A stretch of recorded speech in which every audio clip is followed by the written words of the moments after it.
This is going to be a fun one, I hope. We have a lot of information. As I was putting the slides together, I'm like, should have probably broken this out into maybe 3 sections or 3 different calls, but we're going to power through. I'll share the deck out with y'all afterwards. I have here today Danny and Daniel, both part of our marketing team, and they're here to help me out. If you have any questions, you can drop it in the chat. And they're just going to help me with the questions that come through, or if you have any comments or anything like that, happy to, keep an eye on that. So I'm going to give it 1 more minute before we jump in. How's everybody's Thursday going? You could feel free to drop that in the chat as well.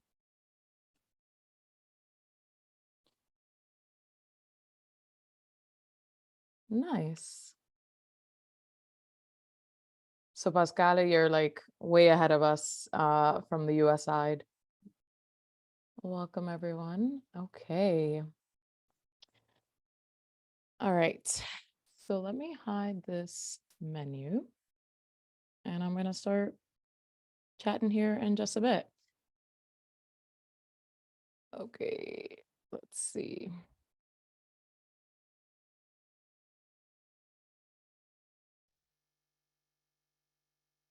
Okay.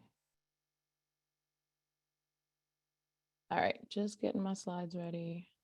Terrible multitasker, so can only do one thing at a time. All good.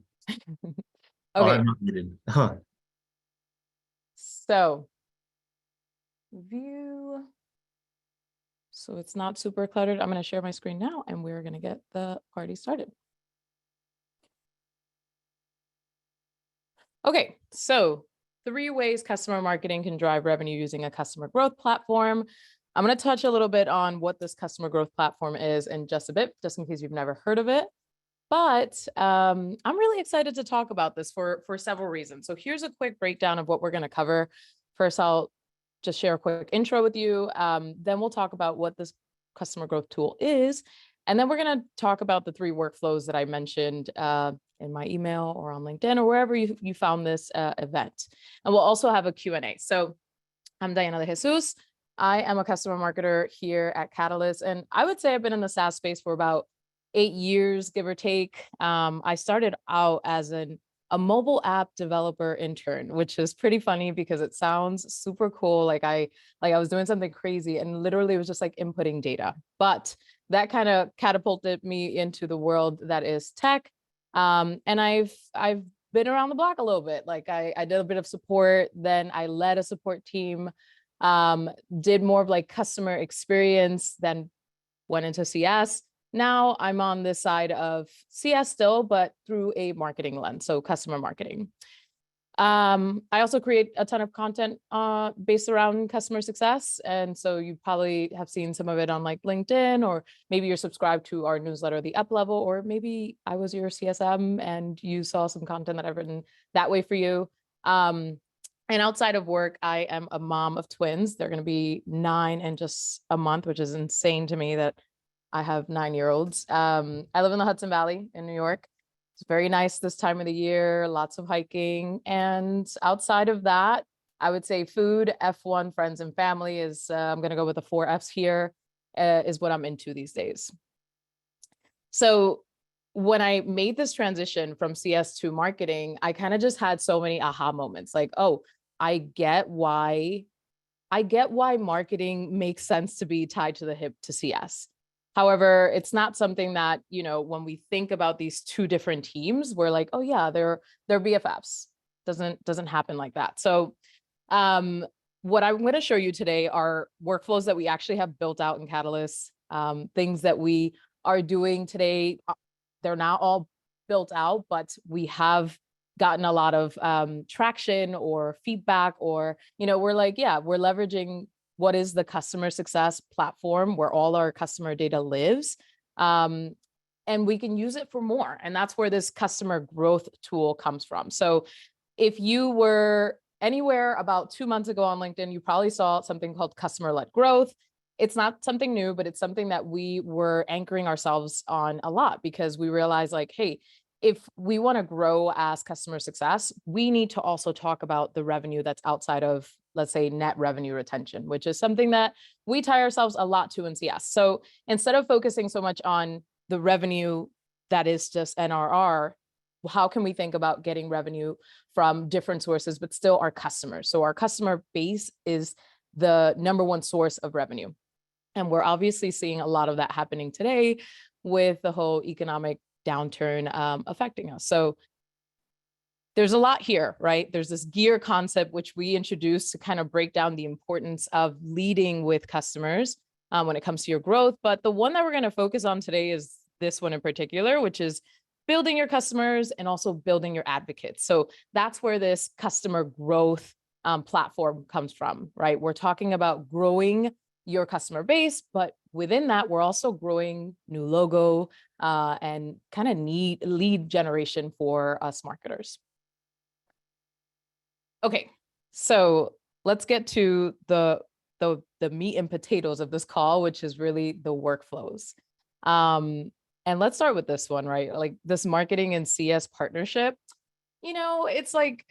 it's first of all, I just want to say it's super important, and then we'll get into the workflow. But when I think about these two teams, it's always like, who are we and how do we know each other and how are we even collaborating? Like, it just feels like we're at two different ends. And if we think about our journey, like our end-to-end journey, prospect all the way to a customer, marketing is sitting all the way at like generating this lead, right? And then CS is all the way at the end, which is post-sales.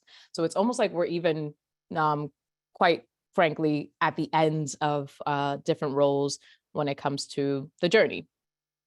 But there's a lot that we can do together. So for customer success, it's content that makes sense. I don't know if this has ever happened to people in CS, but sometimes like you look at the content that marketing wrote and you're like, are we even working at the same company? Like, are you even talking about the same tool that I'm using? It's just, there's like a disconnect, right? So there's this need for us to be speaking the same language, and by having this partnership be more important and more kind of like at the forefront, we're able to align on what it is that we're trying to communicate when it comes to our messaging. So we don't sound like we're totally disjointed, right? Like the prospect gets one version of this tool and then they're on the customer success side and they're like, what is this? The other thing that's super important for CS is recognition. And this is, for me, was that kind of aha moment when it came to CS and marketing. Like, there's a lot that CS is doing and not getting any credit for. And we're going to talk about those things throughout this call. For marketing, we hear so much about like, oh, leverage the voice of your customer for your content. But how do you actually do that? Well, you need to have this connection with CS so that you can have this constant source of that customer, that voice of customer. And then there's this influence on pipeline that comes from social proof. There's no doubt about it. You need it. If you are, doesn't matter if you're like SMB, if you're enterprise, this social proof is what moves the needle when it comes to that pipeline that you're trying to generate. So what can we do about it? There is one process that we've been using at Catalyst, which is collecting customer stories. Our customer success managers are using the platform to, track data, collect data, document their touch points, automate touch points, trigger actions. And this one in particular documents stories that they're hearing directly from customers. So if you're on the marketing team, for you to actually have access to some of these customer stories, maybe you're having to go in Gong, and I don't know about you, but when I go in Gong, I'm like, I don't even know what to look for. Like, where am I going to actually find this nugget of information that's going to give me this social proof, right? So by doing this, by creating a note template that documents the customer stories, we're able to operationalize how we track that. So first, we're going to create a note template. And for this one, it's important to create the note template because it's going to capture the consistent information over and over again. And so what should you think about as you're putting it together? Well, what should be included? Like, what information do you want to know? For us, we want to document what's the problem, what's the solution. Maybe things like where were they before might be important for you, or like what tool were they using before. The second thing is what needs to be updated when it comes to fields. Oh, Danny, you got your hand raised? Yeah, I just remembered. So like we have a few people who aren't Catalyst customers here on the call. So in case like they're unfamiliar with notes, but I think that's like we could just give like a small background on it, or unless I'm not a CSM, I'm not really sure how important it is to dive into notes or note templates. Yeah, I mean, that's a good shout. So notes for us, it's like almost like if you were to open up a Google Doc, but the difference is that these notes can automate some sort of action. So for example, like if we're tracking that the case study was approved, we can then trigger an action based off of this field that gets updated. This field that gets updated can also go back to Salesforce or wherever else you need to plug in your information. So there's additional power behind the notes that we create for CS teams that are trying to operationalize a lot of what they got going on. Note templates are perfect because it's like, hey, you don't have to think about what you should include in this note. That template's always going to have everything that you should include in the note. So that's why it's important. So when we talk about our customer story note template, this information will always be present. This category up here, the quick overview of what I should do, and the different fields that are here. Awesome. That makes so much sense. Thanks for explaining that to me. I'm also a Catalyst newbie, so So after we document the story, we then automate. So how do we do that? Look, we're all living in Slack, at least our team is. So there's no point in us just keeping it to ourselves. We need to market ourselves. We need to market these stories. And that's how you're going to get these stories in front of the marketing team. And so we use a Slack integration to push this note template once it's been created, over to Slack to a very specific channel called Bring CS to the Center. So it looks like this. When it appears in the specific channel, so using the integration, then marketing can come in here and say like, oh, this is perfect. Like, can I reach out, or whatever conversation needs to happen. But it does a couple of things. For CS, it helps them spotlight customers and gives them the platform to do it, because without this, we just don't have kind of like that intention or like that reason to share a story. Sometimes, at least for me as a customer success manager, anytime I'd share a customer story, I'm like, who cares? Like, who needs to know this right now? And it's such a negative viewpoint. We should be sharing as much as possible, but this right here, this is like the vehicle for us to share publicly what our customers are doing, the features that they're using. And it always, yes, marketing benefits from this, but product is always happy to see this, especially when we're like, oh, they're using this feature. Because they're the ones, the whole EPD team, they're the ones that barely get to hear, their customers or the customers leveraging the tools and the features that they've built. So after we make it public, then we share with sales and the world. So after we do our Slack integration, beauty, we then go and create a case study if it gets to that. But it all starts with that note template, with capturing that information and then going all the way to writing that case study. Any questions on that?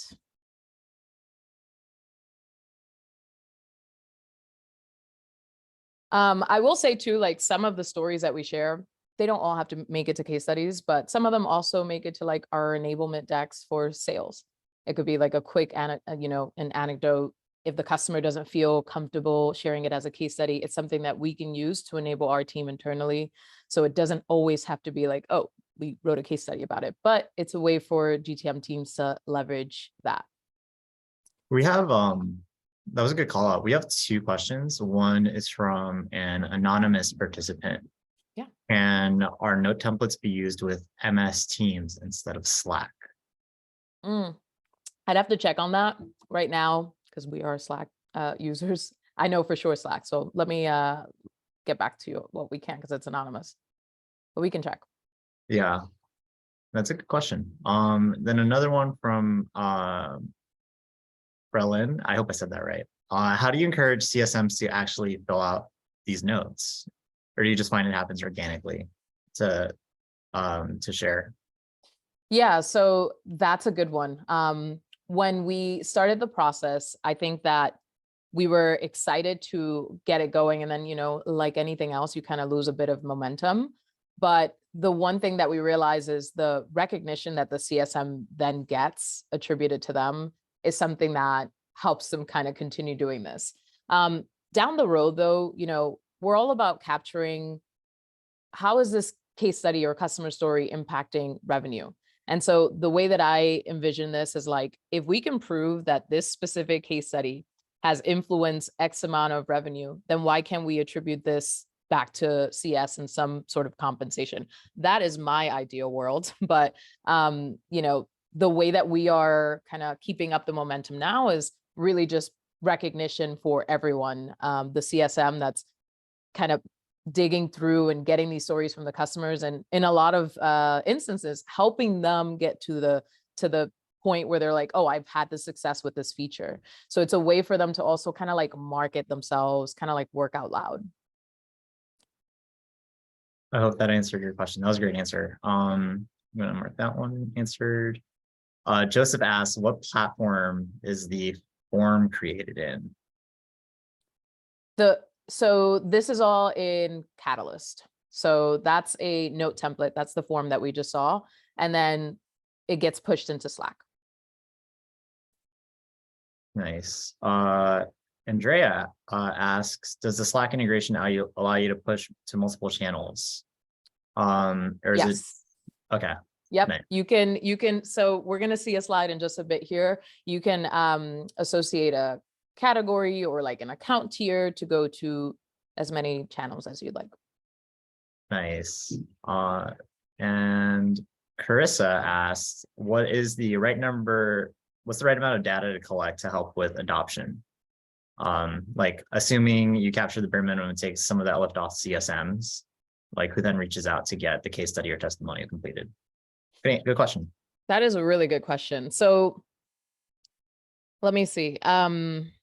We have a couple of CS teams that they define a threshold for adoption to then go and ask for these customer stories.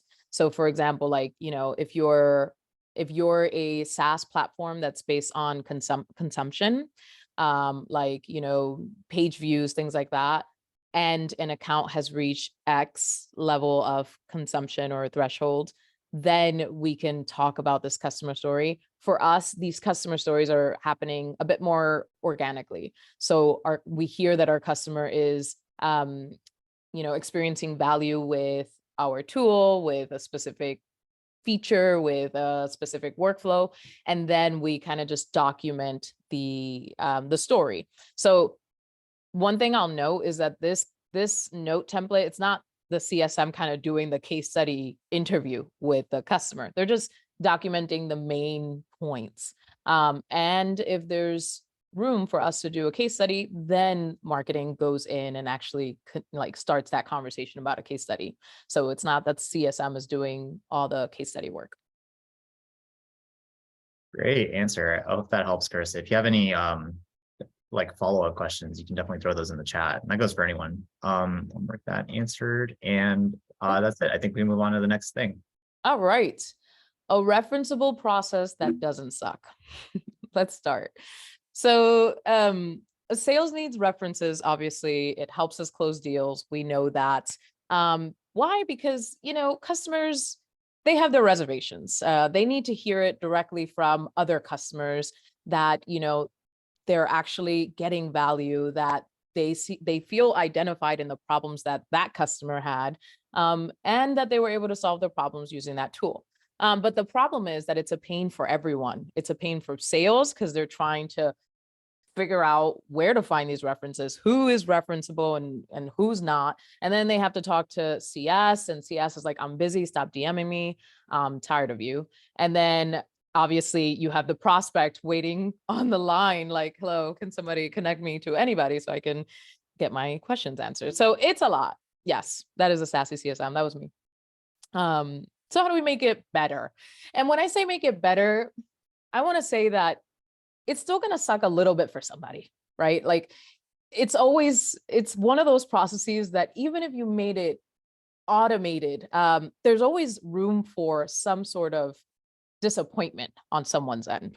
But let's talk about how we make it so that it doesn't suck too much, okay? So first, we're going to figure out why it sucks. I think that if we're trying to build champions, we got to figure out how can we start engaging with the folks that are using the referenceable contact process or not using it at all, right? And so the first thing I did was Google form. Let me ask the folks that are actually using this process, why it sucks and what they would change about it. And do they even know this thing existed? And a couple of the responses was like, I didn't even know this thing was a thing, which was interesting, right? But because of that, I was also able to say, hey, you left me this feedback. I want to show you what I'm building right now. Or, can you help me out with XYZ, a part of this process, because I'm a little stuck, right? And I wanted to make sure that it is something that you and your team are going to use. So that's how I was able to build champions as I was building out that contact process. Review the data. This is the part where for sales, and for CS, we have so much data, we have so much customer data, but what's actually important for you and how do you want to actually slice and dice your references? So when I took a look at what we had, I thought about what is it that sales is looking for when they are looking for a reference. And the main things are like, I need to know like who are the previous, customer success platform that they use. The segment's also important.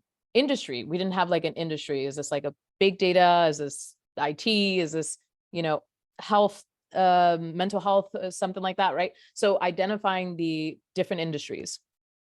What integrations or what sort of features were they using in Catalyst? So this gave me an idea of how can I slice and dice this information, this data for them to create a view that's helpful, to create a view that gives them all the information that they need upfront. So what we have here is a list of all of the different fields that they're either coming from Salesforce, our data warehouse, or we built directly in Catalyst. And these different fields, again, sales can slice and dice this data as much as they want, but they need to have this information in order for them to kind of find that gem of a reference that they're looking for. Then from there, we operationalize this field data accuracy, because it's not just like, okay, great, we have these fields, set it and forget it. Someone needs to update these fields. And so that's sales responsibility, and that's CS's responsibilities. So for example, life cycle stage, that happens automatically. The industry, sales needs to update that. Some of these things are getting pulled in automatically, but there are different things that need to be updated by a specific team. So if that's the case, where are we going to actually include this in a workflow so that it actually gets updated? Not like, okay, just update that field whenever you remember. After we have all of this data, then we create this view, because to quote our sales team, I don't know how to find references. I feel their pain, right?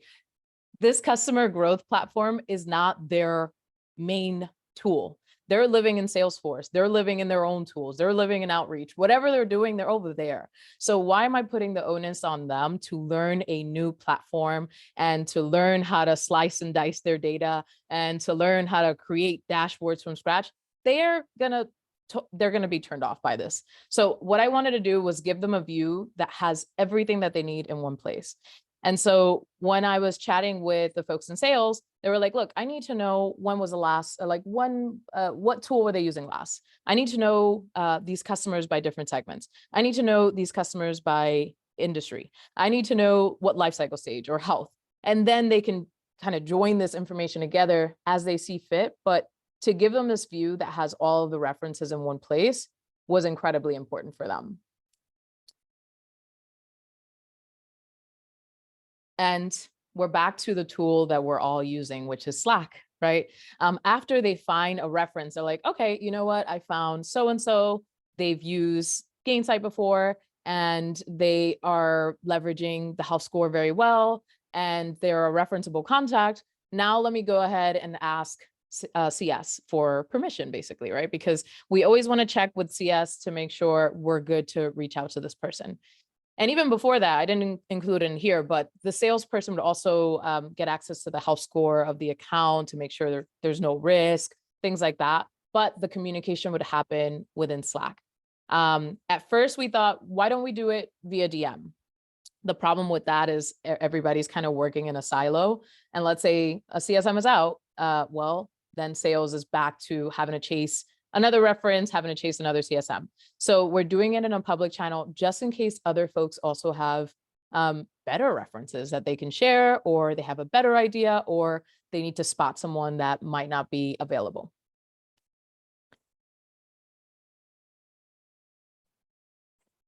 After that, we're not done. We need to document what happens. And I think this is where, when I looked at our last reference process, this is where we kind of fell apart here. We need to track why why the reference happened and the supporting information around it. Earlier, I said we need to find a way to attribute some sort of revenue to the CS team, right? If customers are indeed our number one growth engine, how can we show that the work that they're doing is actually impacting more than just NRR? And this is it.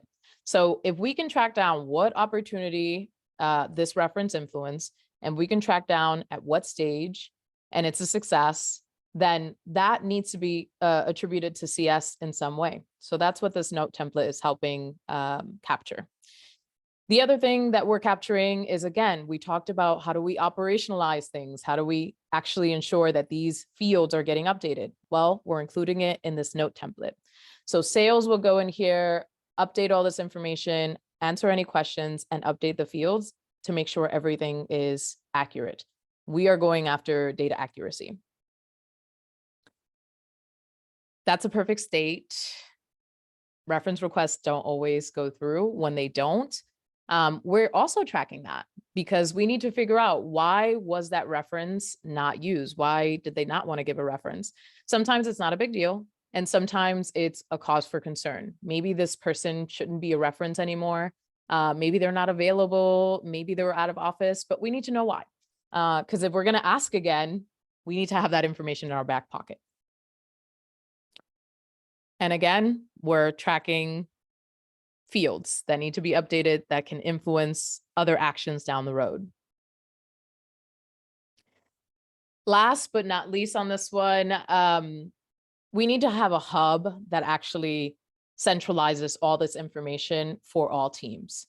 Again, it's crazy for us to just be like, you know what? No, sales, you're coming to our tool, you do what we want, and you figure it out, right? We need to have a place where everyone can go and figure out how this process works, and how everyone should follow this process. And so that's what we did. We love Notion. So we just built everything out from there. We linked out, you see here 3 backlinks. Why? Because sales has all of their processes written in Notion. So whenever they're reading through their stuff, they're like, oh, okay, I can go to this source and figure out how to work this referenceable process. Question. Once, just to confirm, once sales updates that on Catalyst, will the data transfer over back to Salesforce? So yeah, we do have this bi-directional sync to Salesforce. So any field that you have that is connected to Salesforce or came from Salesforce will get added back to, or will get updated in Salesforce. Nice. And we have a few in the Q&A from an anonymous participant. This is a long one. How can Catalyst get our clients to respond faster for references? We have clients who have agreed to be references, but they don't respond to our CS requests for them. Any best practices, ideas about how to get clients to respond to these requests? What are you offering? That's a good one. So for us, we do give our sales team a budget that they can use for the references, because time is money, and you're asking your references to step away from their busy day to share their 2 cents on your tool. There can also be some sort of like reward system that you can put in place. It doesn't all have to be, gifts. Maybe there's something else that they would like. For example, if you have a tool that awards them in, access to free things, or like you can use a different feature or a different plan, that could also be a way to reward someone. So for example, like at a previous company at a previous company that I worked, we had this referral program, and it's a little bit similar. Like after you've done a certain amount of action, or you've, helped out the company in a certain way, or shared XYZ, then you get rewarded with, could be swag, or it could be a lifetime of using this tool for free. So those are ways that you can also try to get your customers to help out. I think it's like really interesting. I think the gifting and stuff like that is a good point, because we do that at Catalyst, and I think our customers enjoy it.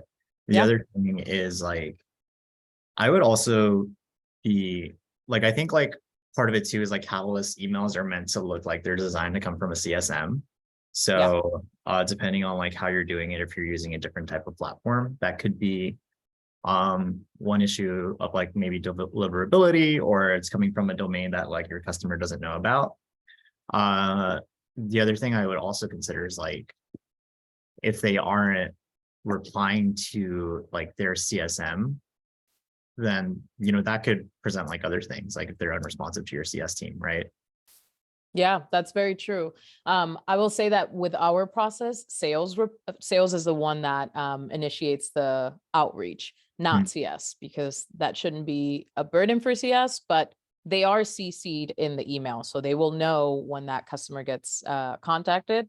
And then we also have a note template that the sales team uses. And within that note template, we're very specific about like, here's the company, here's what they do, here's where we're at in the conversation, and here's our need from you in this reference call. So it gives them all the context that they need. And then of course, hopefully this reference, you've built a relationship with them. So for our CS team, they know who these people are. They know what they like. They know what they don't. They know if they have a dog named Coco. They know if they like Starbucks crazy 20 item order, right? They know these little things so that when sales wants to reach out, they're like, hey, I heard you like blah, blah, blah, or you have a dog. Here's this reward to X place so that you can get whatever you need, right? So it's very personalized in the way that we reach out to our references. Yeah. And Great. that is something that we track in Catalyst. Like that's a field, info on the contact is something that we want to make sure we're documenting. Yeah. Joseph says it's very strategic, and I'm biased, but I agree.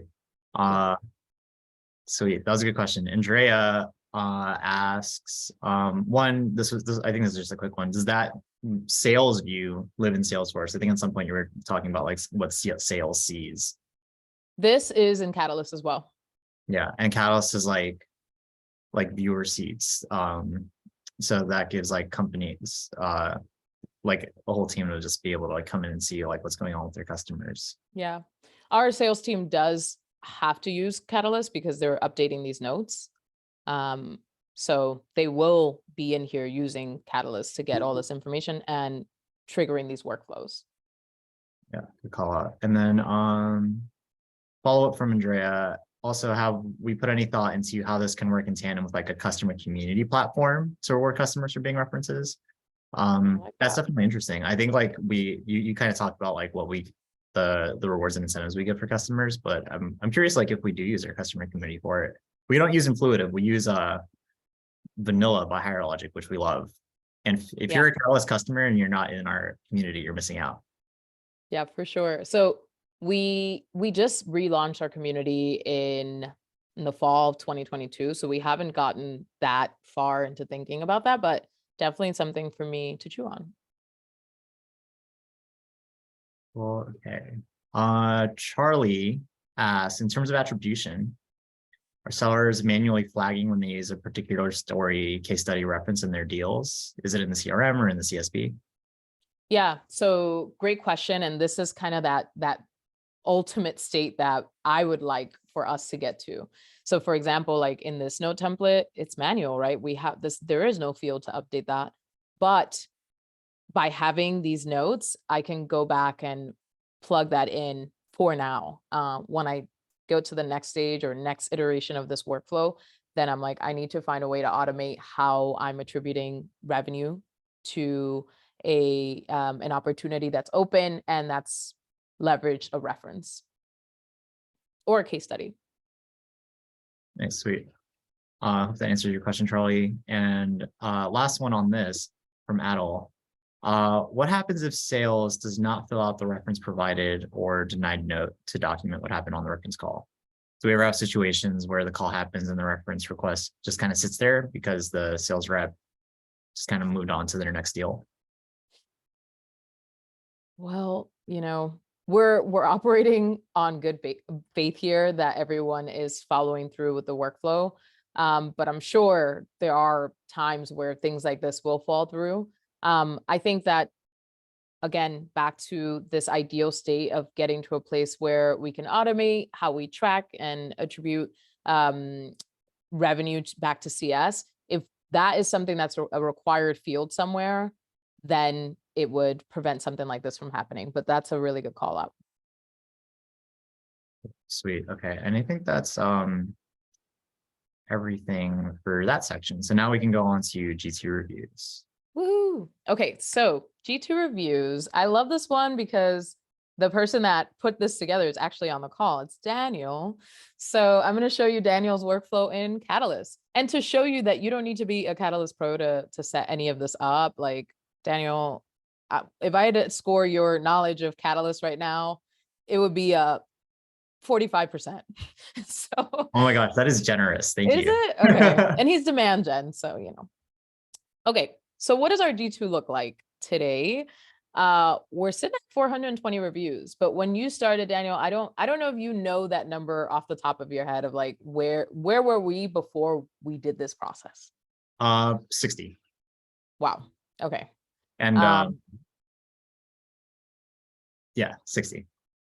Which is crazy. And for context, like I've been at Catalyst 2.5 years. Daniel, you've been here 2 years-ish? 2 years and 2 months. Yeah.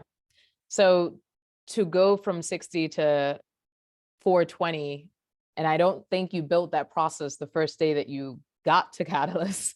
It was a short time to get where we are today. So very proud of this process because, a lot of us in marketing are thinking like, how do we drive social proof? You need a good workflow in order to do that. And G2 is a great tool to do that in. So how do we get here? First, we collect NPS, and we use Delighted to collect NPS. I couldn't get Delighted to open up an NPS for me on the platform, so I went ahead and used this placeholder instead. Please forgive me. But we collect that information. It gets pushed to different platforms like Salesforce, and then it also gets pushed to Catalyst. And so we leverage the NPS to automate specific actions. So for us here, this is what we call a playbook. And the playbook is, again, it is the action that's going to happen once you feed it some sort of entry condition. And so for us, the entry condition is that the NPS was submitted after X date, that the contact NPS score is greater than 8, and that we've never asked them for a G2 review. And then if all those things are true, then you're going to send this email and it's going to come from Danny Garcia. And then after that, you're just going to exit the playbook. Now, we have something called playbook sequencing, which you can define what happens next depending on the actions that happen or do not happen. But for this one, it's quite simple. We just keep it at send the email and we're done. So what does that look like? I think, Danny, at some point you had 25,000 pennies for your thoughts. That was a subject line that was catchy. Got a lot of replies for that one. But what we're doing here is we're creating this personalized email. And the reason why it's personalized is because it's coming directly from Danny. This isn't a transactional email that your customers can unsubscribe from. This is actually coming from the real Daniel. It's just that it's automated. And within it, you can also tailor it by including things like links and also contact's first name. So that's what we're doing here. And then you can also define additional things. So like if you wanted to CC anybody else, you could CC the CSM, for example. All right, Charlie, see ya. Thanks for joining. And so we send this email once that contact has hit all of the criteria that we define. Once that happens, we get to sit back and just look at the results. So this right here is our email insight. So this is real stats coming from this playbook that's triggering these emails. And so 100% delivered, 71% open rate, 37% clicked through rate. And so I just pulled some stats for you from MailChimp on our average open rate for the industry, benchmark average, and average click-through rate. And so we are way past that. That means that, yes, people hate doing surveys and doing reviews, and that's why compensating them is important. But we can also see the success of this. Outside of this specific email, I do love that we get to see the performance of this email so that we can see if there's anything that we should be adjusting. What's the success rate on it? Should we continue this? So we can sit back and look at the results there. But, it's not enough to just have a very beautiful G2 review site or page. You can actually do stuff with it. For example, inform your teams. We have EPD, engineering product design team, product vision, and product feedback. So, in previous CS roles, it was hard for CS or for customer support, customer experience to say, hey, product, we're hearing this a lot from customers. And they're like, where's the data? And we're like, here's this one-off comment I've heard. But when you have this suite of all of this feedback coming through on improvements or things that are working, or what do they love the most, it's so easy for product to be like, okay, I honestly cannot argue with this data. Let's have this inform the vision or the updates that we need to do. Pre-sales. That's anything from marketing to sales themselves, direct quotes from customers. We love that. And things that we should be aware of, right? For sales, again, if there's anything that, we're getting some things that should be improved on the platform, this is a great place for us to start building the objection answers that we want to have. And what about post sales? So that's anybody post sales. Our CS team, our support team. What do the customers love? What should we keep doing? What actually resonates with them? What's driving value? Where do we need to help them out more, right? There's I don't know how to use this thing, or this is too complicated. And lastly, how do we improve CX? How do we improve our customers' experience? Are they getting what they need from support? Is our knowledge base all over the place? Do we need to fix that? So we get a lot of information from there. But we also get to create social proof on our site. So these are quotes that we're pulling, some of them from G2, some of them directly from our customers. It's a great way for us to showcase our customers that are having success. And instead of, again, going through Gong and trying to figure out, well, which customer said what about us, or who's happy or who's not, go to your G2 and you're going to find the source of a lot of happy customers, and then use that on your website. So all roads lead to leads and hopefully revenue. And that is a wrap for the 3 workflows. I will be sharing this out after.